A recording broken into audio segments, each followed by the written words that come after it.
neste momento, Deus, através desta emissora, leva até você mais um programa de fé, com mensagens, hinos e orações a seu favor.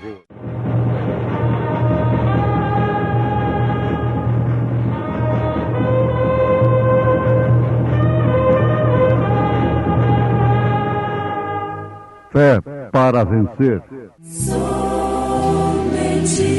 crer, somente crer, tudo é possível, somente crer. Eu repreendo e castigo a todos quantos amo. Sê, pois, zeloso e arrepende-te. Eis que estou à porta e bato. Se alguém ouvir a minha voz e abrir a porta, entrarei em sua casa e com ele cearei, e ele comigo.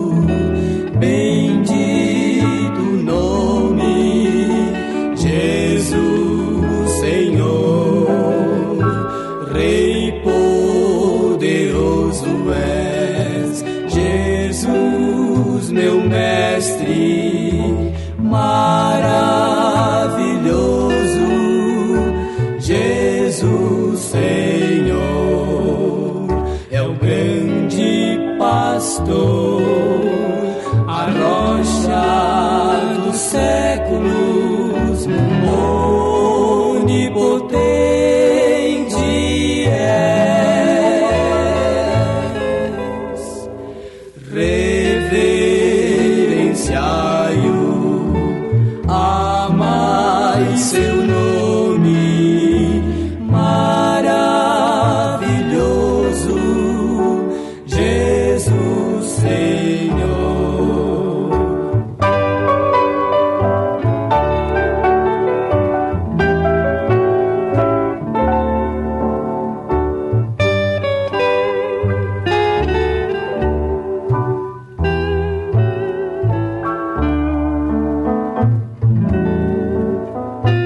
Grande é seu nome, Deus poderoso,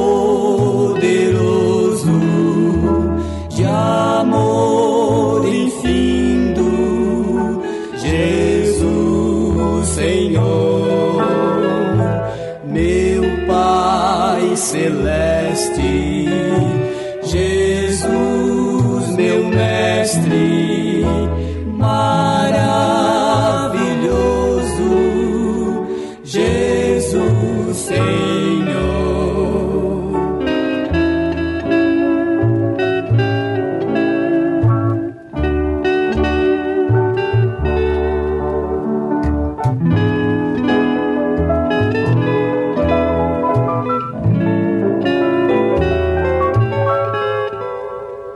Reverenciai-o, amai seu nome, maravilhoso, Jesus Senhor, Jesus Senhor.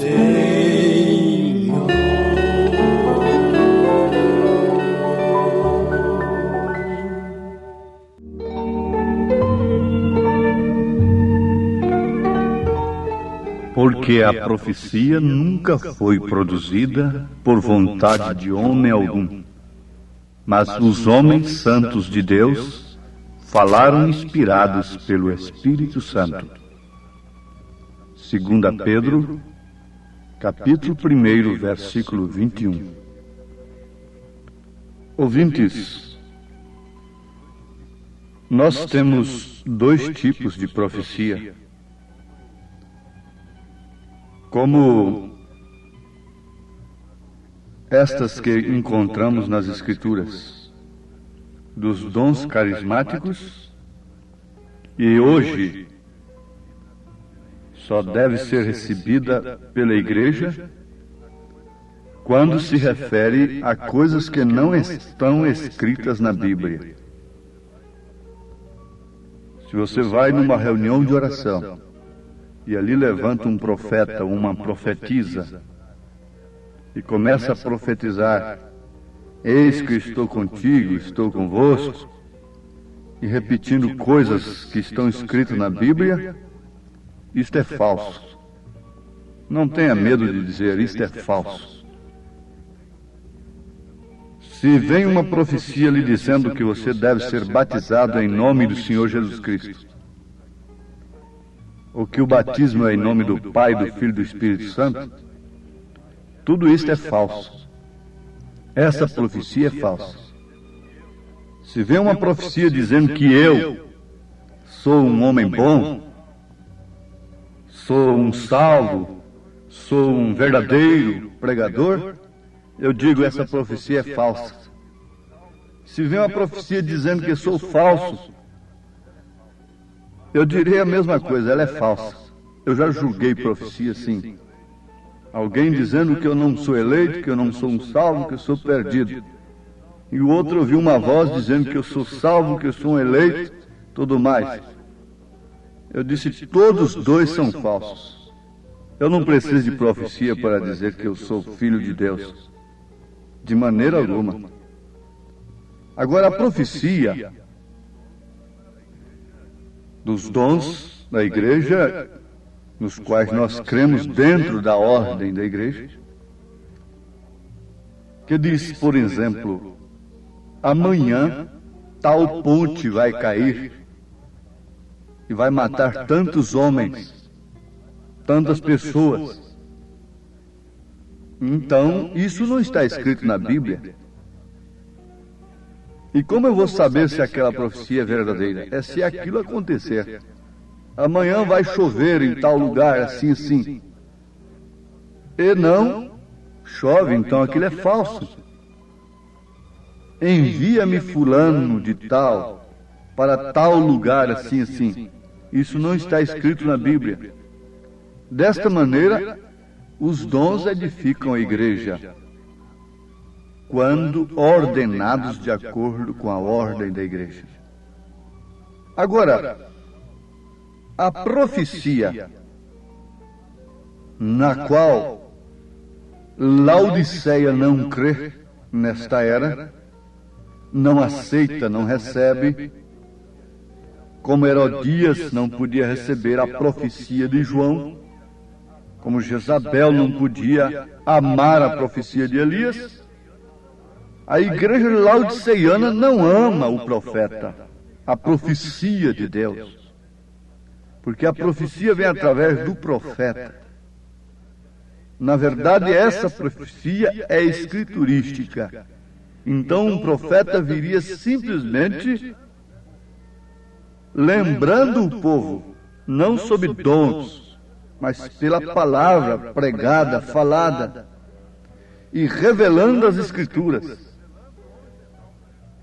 revelando onde está o verdadeiro batismo, como você deve se batizar, de que forma você deve crer em Deus, Deus repartido em 3 pessoas, 3 personalidades, portanto,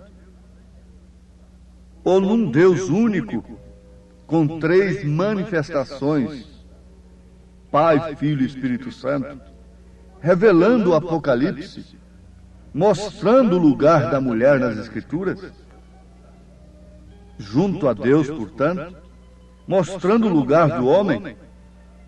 Então, Laodiceia, quando ouve isso, disse: somos ricos, não temos falta de nada, não precisamos de profeta. Esse é o estado de Laodiceia. Então, o que se passa com este povo dos últimos dias, uma vez que estamos vivendo a última era da igreja? Eles se desviaram da palavra. Não aconteceu outra coisa. Fique sabendo que Satanás não conseguiria nunca introduzir o pecado no mundo se Eva não tivesse saído da palavra. Satanás nunca teria implantado os seus credos e os seus dogmas e repartido as vestes de Jesus se ele não conseguisse tirar a igreja da palavra, dando então as suas doutrinas que encontramos no Apocalipse, a nicolaíta, baalanita e jezabelita. Então esta igreja laodiceana não pode crer de maneira alguma no profeta, porque ela não pode crer na profecia. Ela crê nas falsas profecias, naqueles que veem seus próprios nomes falando bem dela. Ela crê em Zedequias e em seus comparsas, em seu grupo de profetas. Mas ela não crê no Micaías. Ela não crê no Elias. Isso é próprio dela. E mais do que isso, ela odeia o profeta. Ela odeia a ponto de procurar até a sua própria vida. Sim, amados. Uma característica perfeita da era em que estamos vivendo, como Laodiceia, está aí. Eles não são mais fervorosos acerca da profecia bíblica. E a própria Bíblia diz que por falta de profecia, eles se corrompem. Então se tornam mornos quanto a ela, quanto à profecia. Eles são diligentes, eles não são mornos em relação ao serviço natural que tentam prestar a Deus. Trabalham dia e noite. É por isso que nós precisamos de um profeta para enxergarmos estas coisas. Eles não são mornos, frios, em relação ao serviço a Deus. Caim era um homem quente no culto. O culto dele foi muito mais trabalhoso. Teve muito mais arranjo do que o de Abel. E assim, a igreja laodiceiana procede porque o pai dela é Caim, disse Jesus.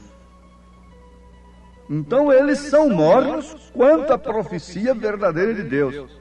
Agora, quanto aos seus credos, as suas doutrinas, eles são zelosos, como os fariseus, os sacerdotes foram tão zelosos a ponto de matarem a Jesus Cristo, aos apóstolos, a todos os fiéis, cuidando de estar fazendo um serviço a Deus.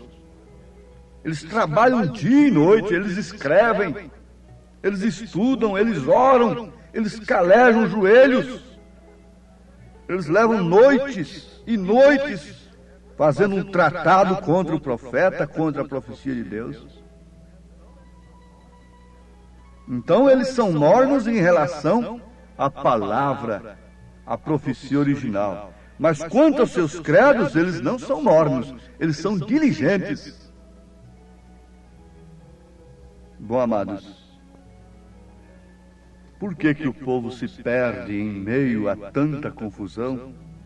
E muitos chegam a dizer: em quem vamos crer mais?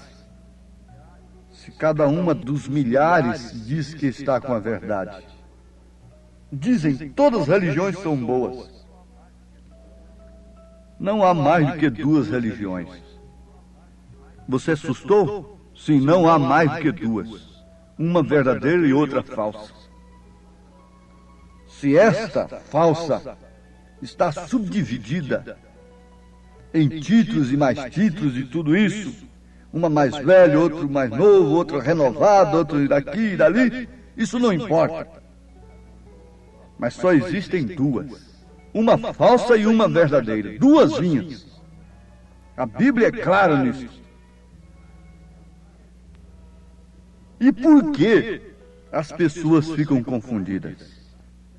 Na verdade, está escrito que seria posto em Sião uma pedra de tropeço e uma rocha de escândalo, mas aquele que nela cresce não seria confundido. Sempre a verdadeira profecia confundiu as falsas. Elias foi um homem perturbador. A mensagem de Noé não era nada, era louca, mas perturbou o mundo de então. Eles dizem, isso aí é um João ninguém, mas a sua mensagem perturba o mundo. A sua mensagem os inquieta.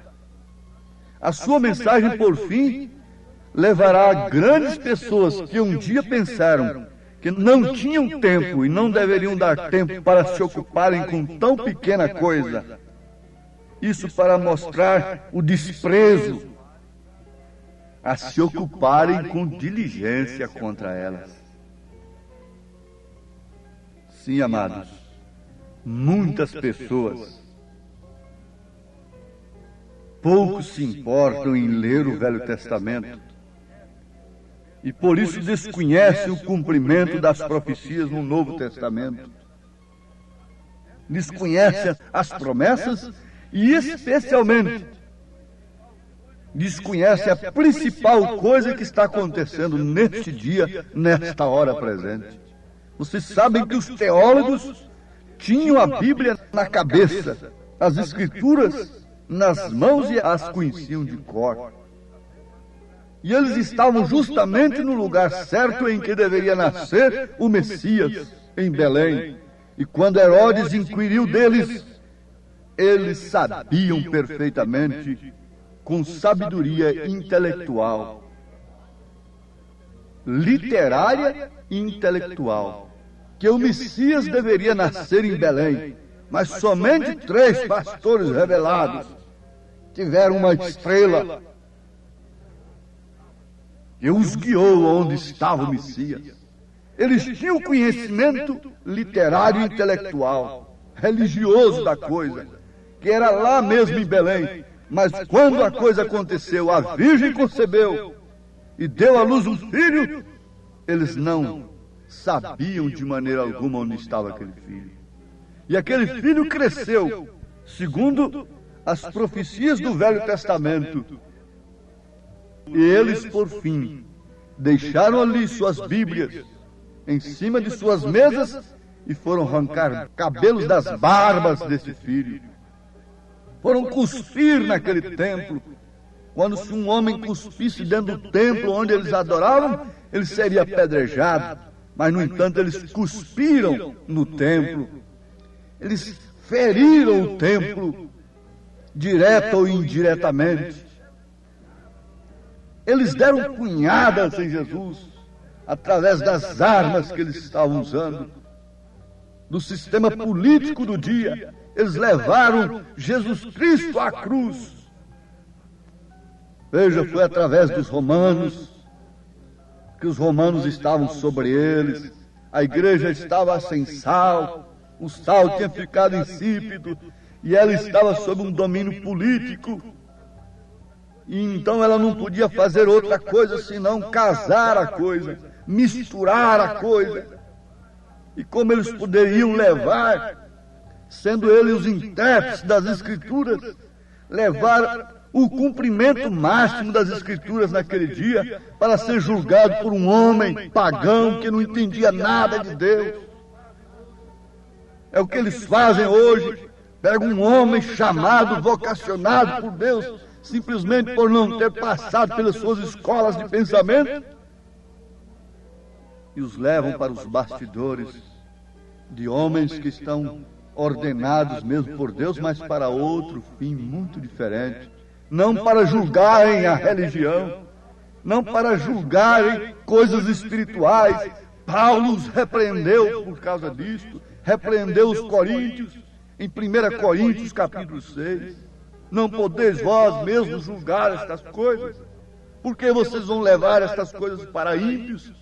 Os sacerdotes levaram Jesus para ímpios, que não entendiam nada das Escrituras, sendo eles doutores nas Escrituras. Deveriam dizer, não, esse é o Messias, porque nele está se cumprindo tudo. Ele disse, crede pelo menos por causa das obras.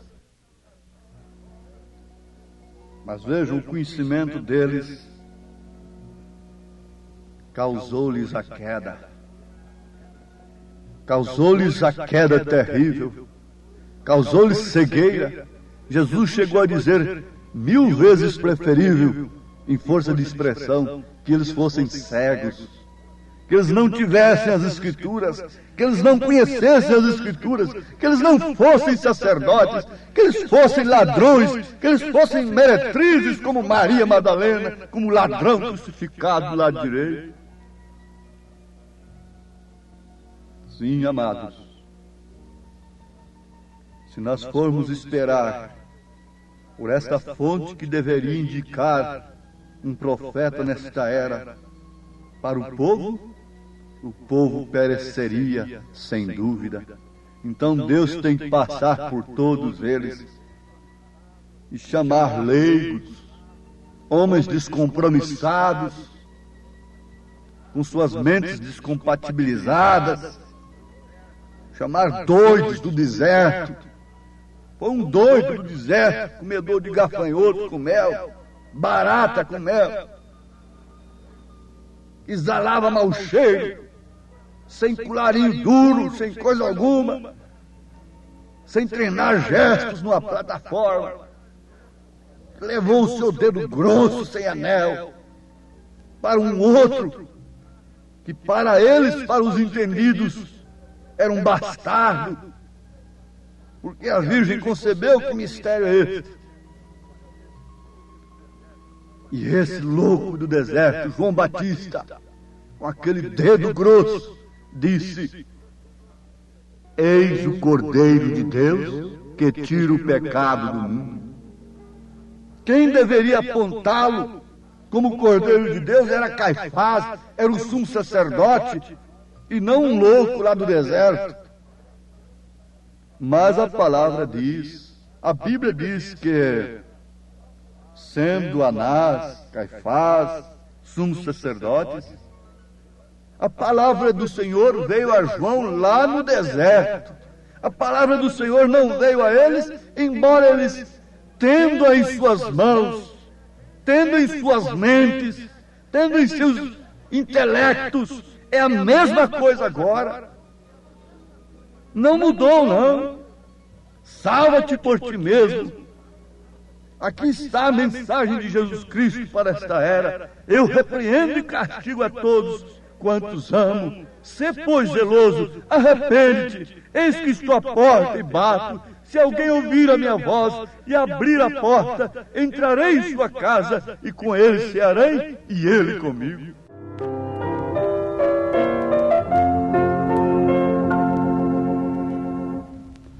Amigo, considera grande dor quando na cruz sofreu teu Salvador, e no madeiro a maldição levou, trazendo salvação ao pecador.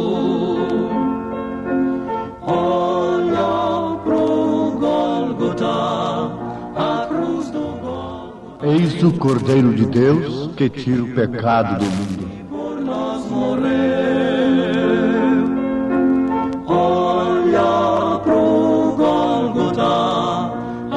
Você crê na profecia, você crê no profeta. E nesta hora isto é uma obra do Espírito Santo. Se ele tem falado ao seu coração, diga ao Senhor Jesus: eu creio, Senhor. Eu creio de toda a minha alma, de todo o meu coração, que é a profecia revelada nas Escrituras para mim, individualmente, nesse instante. Em nome de Jesus Cristo. Amém.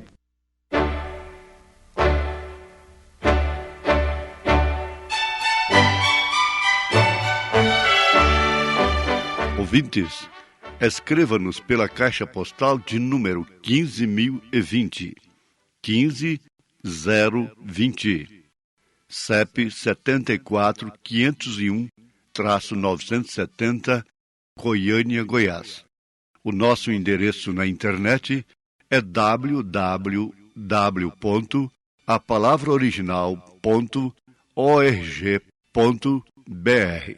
Volte a nos ouvir amanhã novamente, neste mesmo horário, nesta emissora, se o Senhor nos permitir, com fé no Filho de Deus, a fé que vence o mundo.